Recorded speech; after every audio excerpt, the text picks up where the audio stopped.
بڑی ہی عظمتوں والا، بڑی ہی شانوں والا آج کا دن ہے۔ آج ہم اللہ کی بارگاہ عالیہ میں حاضر ہیں خالی جھولیاں لے کر، اور انشاءاللہ العزیز جب ہم واپس اپنے گھروں کو جائیں گے تو ہماری جھولیاں اللہ کے فضل و کرم سے بھری ہوں گی۔ حدیث مبارکہ میں ہے کہ اللہ تبارک و تعالیٰ فرشتوں کو جمع کر کے ارشاد فرماتا ہے کہ فرشتوں مجھے ایک بات تو بتاؤ۔ فرشتے عرض کرتے ہیں باری تعالیٰ ہمارے لیے کیا حکم ہے، کیا ارشاد ہے؟ تو اللہ جل مجدہ ارشاد فرماتا ہے کہ اے فرشتوں بتاؤ اس مزدور کی کیا مزدوری ہے جس نے اپنا کام مکمل کر دیا۔ تو فرشتے عرض کرتے ہیں باری تعالیٰ اس کی مزدوری تو یہی ہے کہ جس نے اپنا کام مکمل کر دیا ہے اسے پوری پوری اجرت، پوری پوری مزدوری دی جائے۔ تو اللہ تعالیٰ ارشاد فرماتا ہے فرشتوں پھر تم گواہ ہو جاؤ کہ میں نے اپنے بندوں اور بندیوں پر ایک فریضہ عائد کیا تھا اور انہوں نے میرے اس فریضے کو پورا کر دیا ہے، اور پورا کرنے کے بعد آج چلاتے ہوئے میری بارگاہ عالیہ میں آ رہے ہیں، میری بارگاہ عالیہ میں حاضر ہو رہے ہیں۔ وَعِزَّتِي وَجَلَالِي وَكَرَمِي وَعُلُوِّي وَإِرْتِفَاعِ مِكَانِهِ لَأُجِيبَنَّهُمْ۔ اللہ جل مجدہ ارشاد فرماتا ہے فرشتوں مجھے میری عزت کی قسم، مجھے میری بلندی شان کی قسم، میں ضرور بر ضرور آج ان کی دعا کو قبول فرماؤں۔ سبحان اللہ، سبحان اللہ۔ اور اللہ تعالیٰ حکم فرماتا ہے قالا ارجعوا، لوٹ جاؤ، قد غفرت لکم، آج میں نے تم سب کی بخشش فرما دی، آج تم سب کو معاف کر دیا ہے، سب کی بخشش ہو گئی ہے۔ فرمایا وقد بدلتکم سیئاتکم حسنات، اور تمہاری ساری برائیوں کو میں نے نیکیوں میں بدل دیا۔ اور میرے سونے محبوب ارشاد فرماتے ہیں قالا فیرجعون مغفور لہم، فرمایا جب وہ سارے واپس لوٹ کر گھروں کو جاتے ہیں تو ان کی مغفرت ہو چکی ہوتی ہے۔ آج کا دن مغفرت کا دن ہے، بخشش کا دن ہے۔ بلکہ ایک اور حدیث پاک میں ہے کہ ماہ رمضان مبارک کہ ہر رات اللہ تبارک و تعالیٰ 60,000 گناہگاروں کی مغفرت فرما دیتا ہے، 60,000 گناہگاروں۔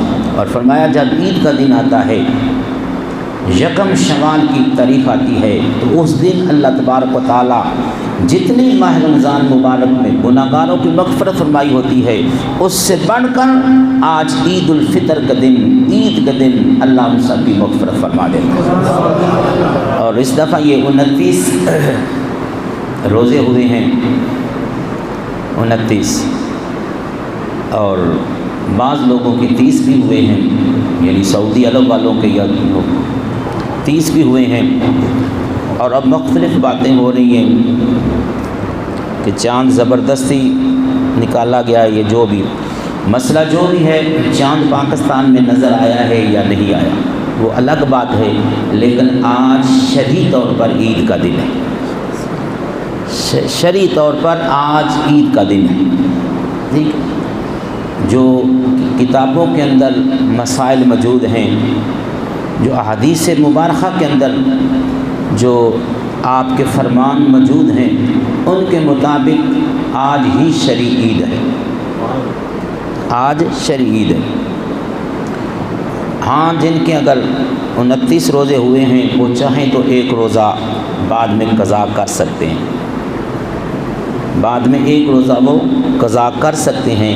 شرعی لحاظ سے 30 ہی روزے ہوئے ہیں، شرعی لحاظ سے 30 روزے ہوئے ہیں۔ کیوں؟ میرے سونے محبوب کا فرمان ہے کہ اگر چاند مشرق کی طرف، مشرق میں نظر آ جائے مغرب والے روزہ رکھیں، چاند مشرق میں نظر آ جائے مغرب والے روزے رکھیں۔ تو اس سے کوئی تخصیص نہیں ہے کہ انڈیا والے روزہ رکھیں گے پاکستان والے نہیں رکھیں گے، یا پاکستان والے رکھیں گے انڈیا والے نہیں رکھیں گے، فلاں ملک والا نہیں رکھے گا فلاں نہیں، ساری دنیا میں ایک ہی ٹائم ماہ رمضان مبارک شروع اور ساری دنیا میں ایک ہی ٹائم ماہ رمضان مبارک ختم۔ اصل یہ مسئلہ ہے، باقی وہ جو چل رہا ہے وہ جس طرح بھی ہے بہر۔ تو 29 کو اگر 60 کے ساتھ بھی ضرب دیں تو 17,40,000 آدمیوں سے بڑھ کر آج کے دن گناہ گاروں کی مغفرت ہوئے گی۔ یعنی یہ دن ہی مغفرت کا ہے، بخشش کا ہے۔ اور میرے سونے محبوب کا فرمان ہے، آپ فرمایا اپنی عیدوں کو تکبیرات کے ساتھ آراستہ کرو، یعنی لہو و لہب کھیل و کود میں یہ دن نہ گزارو۔ حضرت انس رضی اللہ تعالیٰ عنہ فرماتے ہیں جب حضور نبی کریم صلی اللہ علیہ وسلم مکہ المکرمہ سے ہجرت فرما کر مدینہ شریف آئے تو مدینہ شریف کے جو لوگ تھے وہ انہوں نے 2 دن اپنے لیے رکھے ہوئے تھے، 2 دن ظاہر اس میں وہ جو کچھ کر سکتے تھے کرتے تھے۔ آپ نے ان سے پوچھا کہ یہ بھائی تم دن کس لیے رکھے ہوئے ہیں؟ تو وہ عرض کرتے ہیں یا رسول اللہ صلی اللہ علیہ وآلہ وسلم، یہ دور جہالت میں، جہالیت کے دور میں ہم نے یہ 2 دن اپنے لیے مخصوص کیے ہوئے تھے خوشی کے۔ ان دنوں کے اندر ہم لہو و لہب کھیل و کود جو کچھ بھی ہو سکتا تھا وہ ہم کرتے تھے۔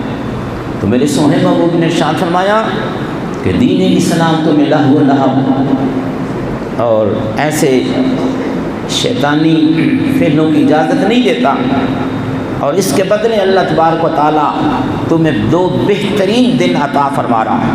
اور وہ دن کیا ہے؟ فرمایا عید الفطر کا دن ہے اور عید الاضحیٰ کا دن ہے۔ اور فرمایا آپ ان دنوں کو کھیل و کود میں، لہو و لہو میں نہیں گزارنا، بلکہ ذکر و اذکار میں، تسبیح و تحلیل میں، استغفار میں ان دنوں کو گزارنا۔ اس لیے میرے سونے محبوب نے ارشاد فرمایا کہ ان عیدین کے دنوں کو اپنی تکبیرات کے ساتھ آراستہ کرو، یعنی اللہ اکبر یا سبحان اللہ۔ اور میرے سونے محبوب کا فرمان ہے کہ جس نے عید الفطر کے دن سبحان اللہ و بحمدہ سبحان اللہ العظیم فرمایا 1 دفعہ اس نے پڑھا، اور اس کا ثواب تمام امت مسلمہ کہ جتنے مرحومین نے ان کی روحوں کو بخشا، تو اللہ تبارک و تعالیٰ ہر قبر میں 1000 نور داخل فرمائے گا، ہر قبر میں 1000 نور داخل فرمائے گا۔ اور فرمایا جب وہ خود اس دنیا سے رخصت ہوگا اللہ اس کی قبر میں بھی 1000 نور داخل فرمائے گا۔ کس کی برکت سے؟ سبحان اللہ و بحمدہ سبحان اللہ العظیم۔ تو آپ بھی پڑھے، میں بھی پڑھ رہا ہوں، سبحان اللہ و بحمدہ سبحان اللہ العظیم۔ یا الہ العالمین، یہ جو ہم نے تسبیح و تحلیل پڑھی اس کا ثواب ہم حضور نبی کریم صلی اللہ علیہ وآلہ وسلم کی تمام امت کی روحوں کو بخشے ہیں۔ یا اللہ تو سب کی مغفرت فرما دے۔ یعنی اللہ تبارک و تعالیٰ کو یہ توبہ یا استغفار، یہ تسبیح و تحلیل بہت زیادہ پسند ہے، بہت زیادہ پسند ہے، قرآن پاک میں ہے۔ اور یہ ایسا ایک نسخہ ہے، ایسا ایک نسخہ ہے کہ اس نسخے جیسا اور کوئی نسخہ ہی نہیں۔ ہر پریشانی کا علاج، ہر غم کا علاج، ہر تکلیف کا علاج تسبیح و تحلیل اور استغفار کے اندر اللہ تبارک و تعالیٰ نے رکھ دیا۔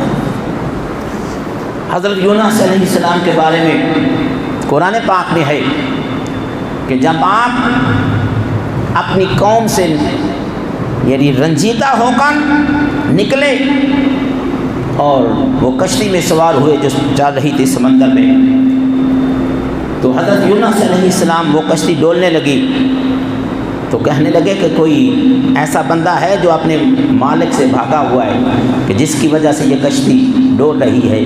اور جب قرعہ ڈالا گیا تو وہ حضرت یونس علیہ السلام کے نام نکلا۔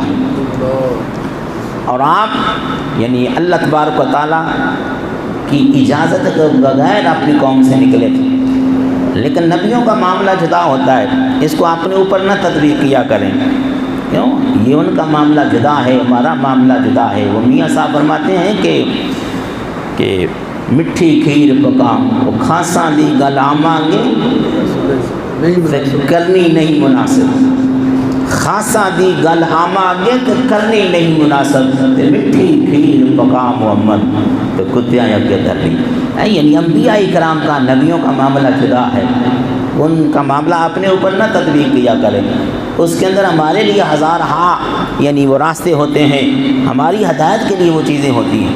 آپ دیکھو حضرت یونس علیہ السلام، جب آپ کے نام پر ہم مبارک نکلا، آپ نے چھلانگ لگا دی، کشتی سے پانی کے اندر چھلانگ لگا دی.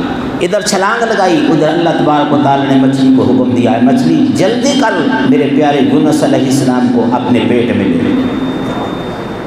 آپ چھلانگ لگائی، آپ سیدھے مچھلی کے پیٹ میں چلے گئے اور 40 دن مچھلی حضرت یونس علیہ السلام کو اپنے پیٹ میں لے کر پھرتی رہی. اب قرآن پاک میں ہے کہ اللہ تبارک و تعالیٰ نے قرآن پاک میں ارشاد فرمایا فَلَوْلَا أَنَّهُ كَانَ مِنَ الْمُسَبِّحِينَ کہ اگر حضرت یونس علیہ السلام اس مچھلی کے پیٹ میں تسبیح و تحلیل نہ کرتے، ذکر و اذکار نہ کرتے، اور قرآن پاک میں ہے فرمایا لا الہ الا انت سبحانک انی کنت من الظالمین. فرمایا اگر وہ یہ توبہ استغفار تسبیح و تحلیل یہ نہ کرتے، فرمایا لالا بھی صافی بطنہ الی یوم یبعثون، فرمایا قیامت تک وہ مچھلی کے پیٹ ہی میں رہتے، قیامت تک مچھلی کے پیٹ ہی میں رہتے اگر وہ تسبیح و تحلیل نہ کرتے.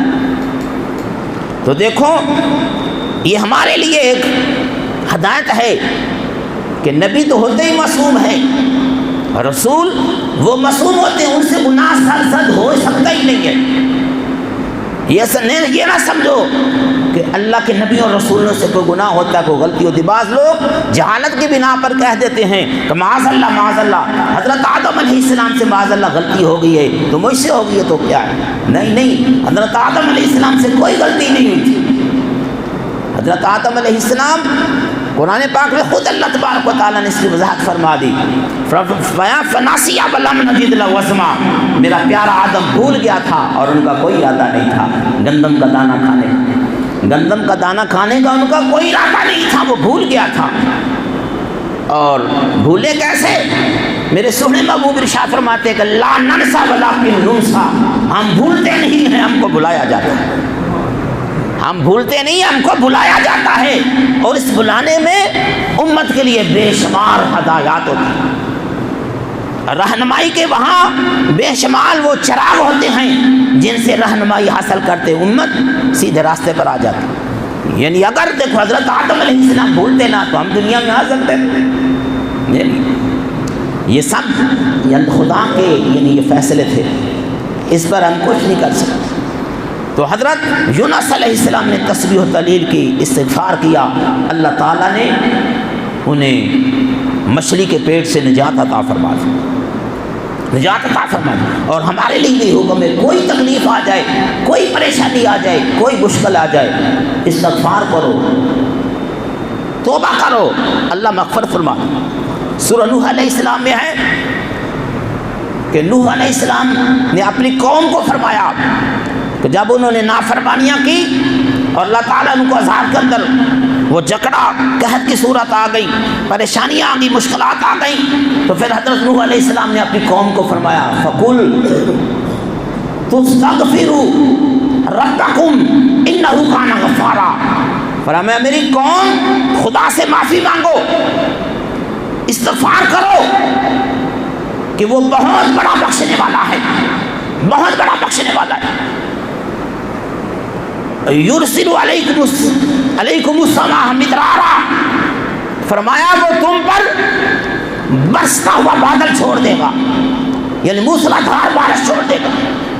وَيُمْدِدْكُمْ بِأَمْوَالٍ وَبَنِينَ وَيَجْعَلْ لَكُمْ جَنَّاتٍ وَيَجْعَلْ لَكُمْ أَنْهَارًا، فرمایا قوم معافی مانگو، خدا سے معافی مانگو، وہ تمہاری مدد کرے گا، تمہارے مالوں میں ترقی دے گا، تمہاری اولاد میں ترقی دے گا، تمہارے لیے باغات بنا دے گا، تمہارے لیے نہریں چلا دے گا، نہریں چلا دے گا. یعنی یہ اللہ تعالیٰ حضرت نوح علیہ السلام اپنی قوم کو فرما رہے ہیں. اور یہ خدا کا ایک نسخہ ہے کہ کسی بھی پریشانی میں مبتلا ہو جاؤ، کوئی تکلیف آ جائے، کوئی غم آ جائے، فرمایا فوراً استغفار کرو، اللہ سے معافی مانگو، اللہ تعالیٰ وہ تمہاری مشکلات، وہ پریشانیاں ختم فرما دے، ختم فرما. حضرت حسن بصری رضی اللہ تعالیٰ عنہ کے پاس ایک آدمی آیا، آ کر اس نے شکایت کی کہ حضور قحط کا معاملہ ہے، پریشانی ہے، تکلیف ہے. تو آپ نے فرمایا بھائی استغفار کرو، استغفار کرو، اللہ سے معافی مانگو. ایک دوسرا آدمی آیا، اس نے کہا کہ حضور باغ خشک ہو گیا ہے، پانی کی کمی ہے، فرمایا استغفار کرو. ایک تیسرا آدمی آیا، اس نے آ کر عرض کیا حضور اولاد نہیں ہے، اولاد نہیں ہے، فرمایا استغفار کرو. ایک اور آدمی آیا، اس نے بھی اپنی پریشانی کا اظہار کیا، فرمایا استغفار کرو. ایک آدمی پاس بیٹھا ہوا تو اس نے کہا حضور کیا معاملہ ہے؟ 4 آدمی آئے ہیں، ہر ایک نے مختلف اپنی بات کی ہے، آپ نے ہر ایک کو یہی نسخہ بتایا ہے کہ استغفار کرو. تو آپ نے فرمایا کہ بھائی میں نے اپنے پاس سے نہیں بتایا، یہ اللہ تعالیٰ کا عطا کردہ نسخہ ہے جو میں نے ان کو بتایا. اس پر عمل کریں گے اللہ تعالیٰ ہر پریشانی کو دور کر دے گا، ہر تکلیف کو دور کر دے گا. اور حدیث پاک میں میرے سونے محبوب نے ارشاد فرمایا کہ من لازم الاستغفار جعل اللہ من کل ضیق مخرجا ومن کل ہم محروفا ورزقہ اللہ لا یحتسب. میرے سونے محبوب نے ارشاد فرمایا کہ جس بندے نے اپنے اوپر یہ استغفار لازم کر لیا، اللہ تعالیٰ اس کی ہر تکلیف کو دور کر دے گا اور اس کے ہر غم کو خوشی میں بدل دے گا. وَرَزَقَهُ مِنْ حَيْثُ لَا يَحْتَسِبُ، اور اللہ اسے ایسی جگہ سے رزق دے گا جو اس کے گمان میں بھی نہیں ہوگا، اس کے گمان میں بھی نہیں ہوگا. یعنی یہ اللہ تعالیٰ کا عطا کردہ نسخہ ہے، اور ہمیں خدا تعالیٰ کے فرمان پر یقین رکھنا چاہیے. استغفار کریں، ہر مشکل ہر پریشانی کا حل یہ استغفار ہے. اب یہ کورونا کا مرض چل رہا ہے، یہ استغفار کے سامنے کچھ بھی نہیں ہے، یہ بیماری استغفار کے سامنے کچھ بھی نہیں ہے. آپ استغفار کریں، میں نے پہلے بھی بتایا کم از کم 100 دفعہ دن میں استغفار کریں، اللہ سے معافی مانگے، اللہ معاف فرمانے والا ہے، اللہ ان تکالیفوں کو دور فرمانے والا ہے، ان پریشانیوں کو دور فرمانے والا ہے. اترتی بھی ادھر سے ہیں اور اس کا علاج بھی اللہ تعالیٰ نے خود ہی بتا دیا. قرآن پاک میں ہے کہ ما اصاب من مصیبت فی الارض ولا فی انفسکم الا فی کتاب من قبل ان نبرأها. اللہ جل مجدہ نے قرآن پاک میں ارشاد فرمایا کہ کوئی مصیبت، کوئی پریشانی اللہ کی اجازت کے بغیر نہ زمین پر آتی ہے اور نہ تمہاری جانوں میں آتی ہے، نہ زمین پر نہ تمہاری جانوں میں. الا فی کتاب من قبل ان نبرأها. فرمایا وہ بیماری، وہ پریشانی، وہ تکلیف یا وہ عذاب جو دنیا میں آنا ہوتا ہے، فرمایا اس کے پیدا ہونے سے پہلے یا تمہارے پیدا ہونے سے پہلے اللہ تعالیٰ نے کتاب کے اندر لکھ دیا، کتاب کے اندر لکھ دیا ہے. اور کس وقت لکھا ہے یہ بھی بات حدیث پاک میں ہے. میرے سونے محبوب نے ارشاد فرمایا زمین و آسمان کی تخلیق سے 50,000 سال پہلے اللہ تعالیٰ نے جو کچھ قیامت تک ہونا تھا وہ سب کچھ لکھ دیا. 50,000 سال پہلے یہ کتاب کے اندر لکھا جا چکا ہے. تو اس لیے یہ خدا کا عذاب ہوتا ہے جو کسی بھی صورت میں دنیا والوں پر آتا ہے، اور اس کا ایک ہی علاج ہے کہ صرف اور صرف اللہ سے معافی مانگے، استغفار کریں، توبہ کریں. اللہ تعالیٰ اس توبہ کی برکت سے، استغفار کی برکت سے اللہ اس کو معاف فرما دیتا ہے. تو یہ دن، آج کا دن یہی استغفار کا دن ہے، معافی مانگنے کا دن ہے. تسبیح و تحلیل کا دن ہے۔ آج کا وہ دن جو میرے سونے محبوب نے جس طرح اس کو گزارا، ہمیں بھی اس طرح اس کو گزارنا چاہیے کہ میرے سونے محبوب غریبوں کے ساتھ، یتیموں کے ساتھ، مسکینوں کے ساتھ بڑی محبت فرماتے ہیں، بڑی محبت فرماتے ہیں۔ آپ یہ دعا کیا کرتے تھے کہ یا اللہ مجھے مسکین رکھ، مجھے مسکینوں سے کر اور مجھے مسکین اٹھا۔ حضرت اماں عائشہ صدیقہ رضی اللہ تعالیٰ عنہ عرض کرتی ہیں یا رسول اللہ صلی اللہ علیہ وآلہ وسلم آپ ایسی یہ دعا کیوں فرمایا کرتے ہیں؟ تو آپ فرماتے ہیں عائشہ یہ غریب لوگ، یہ مسکین لوگ امیروں سے 40,000 سال پہلے جنت میں جائیں گے، وہ بعد میں یہ پہلے جنت میں چلے جائیں گے۔ وہ میرے سونے محبوب عید کا ہی دن ہے، آپ نکلے، کچھ بچے راستے میں کھیل رہے تھے، ایک بچہ جدا کھڑا تھا جو کھیل بھی نہیں رہا تھا اور اس نے اچھے کپڑے بھی پہنے ہوئے نہیں تھے،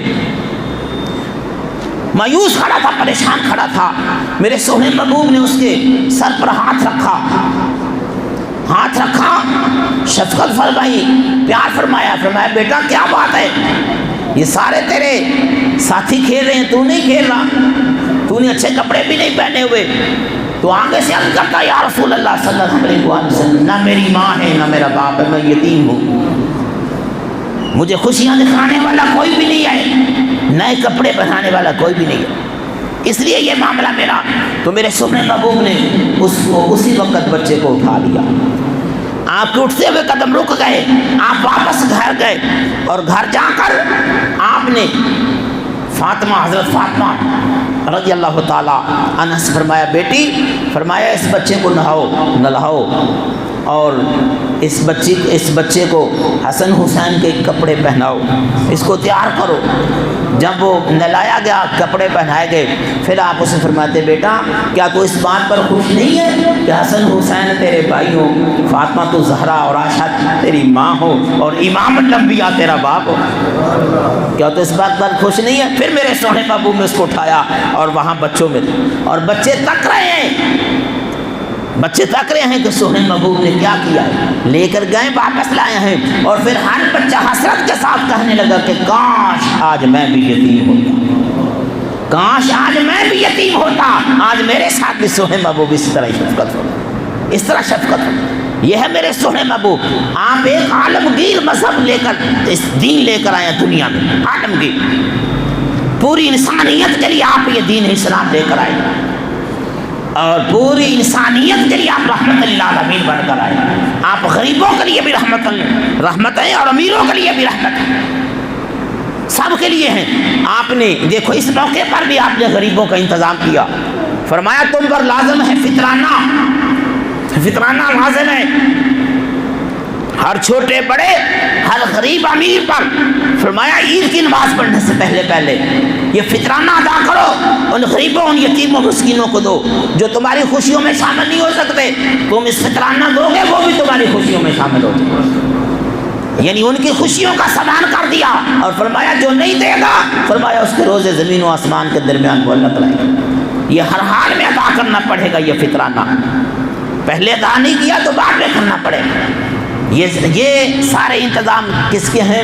اس نبی مکرم کے ہیں جو رحمت اللہ علیہ ہے، وہ سونے محبوب جن کی شان یہ ہے کہ سلام اس پر کے جس نے بادشاہی میں فقیری کی، سلام اس پر کے جس نے بادشاہی میں فقیری کی، سلام اس پر کہ جس نے بے کسوں کی دستگیری کی۔ یعنی آپ عرب و عجم کے سردار تھے، لیکن پھر بھی گھر کے اندر کبھی کھانا پکتا تھا، کبھی کئی ماہ تک چولہا ہی نہیں جلتا رہتا۔ یہ کیا تھا؟